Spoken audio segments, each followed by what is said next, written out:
Exercise के बाद एक सिंपल सा फार्मूला मैं आपके साथ शेयर करूँ। 1 मंथ में कितना एक्सपेंस आ जाता है? एक्सरसाइज करने के बाद आप क्या डाइट इनटेक करती हैं? अस्सलाम वालेकुम viewers, welcome to QG fitness. अच्छा व्यूअर्स, आप लोगों को बताता चलें, आज हमारे साथ शहरी भाई मौजूद हैं। शहरी भाई का मैं आप लोगों को बताता चलूँ, शहरी भाई सर्टिफाइड फिटनेस ट्रेनर हैं और इसके अलावा सर्टिफाइड फिटनेस न्यूट्रिशनिस्ट हैं। सबसे पहले Shahri bhai welcome to QG fitness. Thank you sir. जी शहरी भाई, सबसे पहले ये बताएं कि फ़िटनेस ट्रेनिंग के अलावा आप काम शाम क्या करती हैं और इसके अलावा कितने टाइटल्स आपने विन किए हैं? अल्हम्दुलिल्लाह I am a software developer और फिटनेस के साथ साथ स्टडी भी चल रही थी मेरी। और 2017 में मैंने मिस्टर रावलपिंडी का टाइटल विन किया, मिस्टर पाकिस्तान ब्रॉन्ज मेडल लिया और 2019 में मैंने मिस्टर पंजाब गोल्ड लिया। अच्छा शहरी भाई, माशाल्लाह काफ़ी अच्छी आपने फ़िज़िक डेवलप की है। तो इस फिज़िक को डेवलप करने के लिए आप क्या मील्स लेते हैं? मॉर्निंग मील क्या है, इवनिंग मील क्या है, दोपहर को क्या खाते हैं?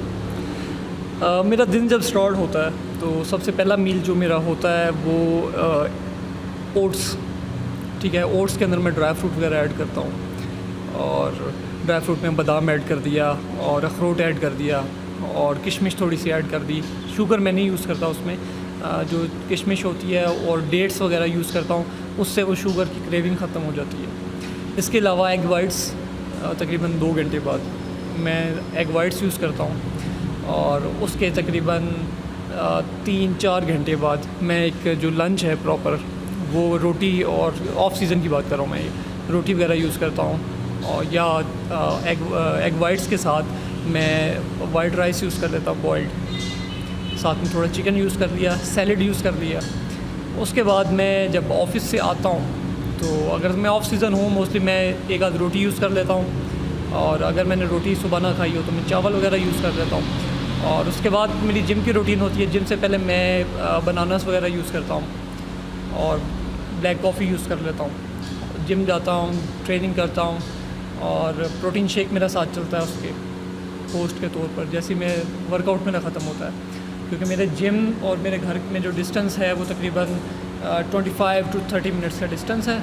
और मैं पोस्ट वर्कआउट के तौर पर जैसे ही मैं वर्कआउट कंप्लीट करता हूँ मैं प्रोटीन शेक लेता हूँ और प्रोटीन शेक के बाद मैं घर आकर जो मेरा नाइट का जो मील होता है उसमें थोड़ी सी कार्ब्स होती है, लाइक थोड़े से चावल हो जाते हैं बॉइल्ड, और उसके अलावा चिकन या फिर मौसम पे डिपेंड करता है, फ़िश यूज़ हो जाती है, बीफ यूज़ हो जाता है। मेरा मोस्टली जो नाइट का मील होता है वो इसी पे होता है। बॉडी बनाने में अभी तक टोटल एक्सपेंस कितना आ गया है, ताकि जो इस फील्ड में आना चाहते हैं उनको एक आइडिया ऐसा हो जाए कि इतना खर्चा आ जाता है बॉडी बिल्डिंग में?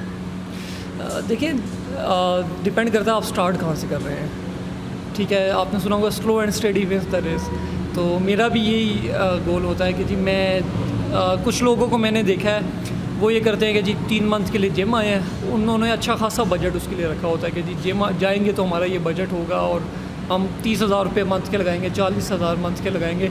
लेकिन जब वो 3 मंथ में उनकी थोड़ी बहुत बेसिक बन जाती है बॉडी, तो उसके बाद वो बिल्कुल ज़ीरो पे चले जाते हैं। मेरा ये मानना है कि मैं बेशक थोड़ा एक मॉडरेट लेवल पर चलूँ लेकिन लॉन्ग लास्टिंग हो वो। और मेरा जो बजट, जो अगर आप मुझे कहते हैं जी कितना बजट लगता है मंथली बेसिस पर, तो 15 to 20,000 इज़ इनफ। मैं अपने स्टेज की बात करूँ कि इस स्टेज पर अगर आप प्रॉपर वे में डाइट वगैरह करते हैं तो 15 to 20, अगर आप प्रॉपर वे में मैनेज करते हैं नेचुरल डाइट, तो इजीली आप अपनी डाइट की जो नीड है वो उसको पूरा कर सकते हैं। 15 to 20,000 पर मंथ। और इसके अलावा अगर आप बॉडी बिल्डिंग की कंपटीशन की तैयारी कर रहे हैं उसके 3 मंथ पहले, उस वक्त 1 मंथ में कितना एक्सपेंस आ जाता है?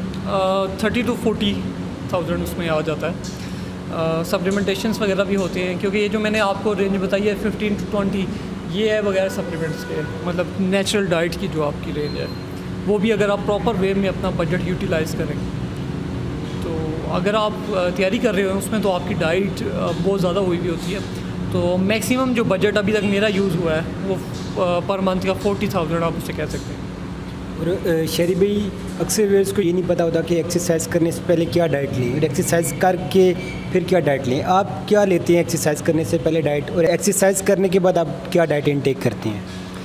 एक्सरसाइज के बाद एक सिंपल सा फार्मूला मैं आपके साथ शेयर करूँगा कि आपकी जो डाइट होती है ना, आपने देखना है आपका वेट कितना है, ठीक है। इफ़ यूर 90 kg अगर आपका वेट है तो उसमें आपने डिवाइडेड बाय 2 करना है उसको, और 45 आया, 45 ग्राम्स ऑफ प्रोटीन आपको चाहिए पोस्ट वर्कआउट मील के तौर पर। और जो कार्बोहाइड्रेट्स है, अगर आप गेन करना चाह रहे हैं तो 90 है तो 90/2 उसी तरह आप करेंगे तो कार्ब्स भी आपकी 45 ग्राम आपको उस टाइम आपने पोस्ट वर्कआउट के तौर पे लेनी है। और प्री वर्कआउट मील में क्या लें? प्री वर्कआउट में कॉफ़ी मैं रिकमेंड करता हूँ। मोस्टली लोग जो पैसे खर्चते हैं प्री वर्कआउट सप्लीमेंट्स लेंगे, पोस्ट लेंगे, BCAA ले लेंगे। मेरा अगर आप पर्सनल मशवरा मांगे तो मैं यही कहूँगा कि आप सबसे पहले नेचुरल डाइट पे फोकस करें। ये चीज़ें बहुत बात की बात है। मैंने काफ़ी क्लाइंट्स ऐसे देखे हैं, मेरे साथ अटैच हैं, कि उन्होंने 40-50,000 जो बजट है वो सप्लीमेंट्स के लिए मंथली रखा होता है। तो मैं यही कहता हूँ कि इतने सप्लीमेंट्स तो मैंने कभी इस तरह यूज़ नहीं किए, तो आप ये क्या कर रहे हैं ना। तो मैं यही कहता हूँ कि नेचुरल डाइट पे रहें। ठीक है, आपको कैफ़ीन चाहिए, अगर आप वेट लॉस कर रहे हैं तो आपके लिए कैफ़ीन बेस्ट है। आप कॉफ़ी यूज़ कर सकते हैं प्री वर्कआउट के तौर पे, आपको अच्छी खासी एनर्जी देगी। बनाना अगर आप यूज़ करते हैं, इवन आप वेट लॉस भी कर रहे हैं उसमें भी आप एक लार्ज साइज़ बनाना यूज़ कर सकते हैं। और अगर आप वेट गेन कर रहे हैं तो आप 3-4 बनानास यूज़ कर सकते हैं। शरीफ भाई, इसके अलावा बॉडी बिल्डिंग और फिटनेस इंडस्ट्री में आपके गोल्स आगे क्या हैं इन फ्यूचर? मेरा जो गोल है थोड़ा सा यूनिक है। मैंने क्योंकि अभी तक जितने बॉडी बिल्डर्स देखे हैं पाकिस्तान के, मोस्टली ये ट्रेंड नहीं है पाकिस्तान में, कंपटीशन में जाते हैं उसके बाद बिल्कुल आउट ऑफ शेप हो जाते हैं और बल्की हो जाते हैं। तो इस चीज़ को मैं थोड़ा सा चैलेंज करना चाह रहा हूँ कि मैं एक ऐसा इन्वायरमेंट, एक ऐसा लाइफस्टाइल डेवलप करूँ जो प्रॉपर वे में फॉरएवर फिटनेस हो। लाइक साल के किसी भी दिन आप अपनी कंडीशन देखें तो वो आपको एक अच्छी खासी शेप में नज़र आए। क्योंकि मोस्टली बॉडी बिल्डर्स होते हैं जो कंपटीशन के अलावा आप उन्हें कहीं शर्ट उतार दें तो वो शर्ट नहीं उतारते यार, क्यों? क्योंकि वो बिल्कुल आउट ऑफ शेप हो चुके होते हैं। तो मेरा यही हमेशा गोल होता है कि मैं पूरे साल एक अच्छी शेप में रहूं और एक अच्छी कंडीशन में रहूं।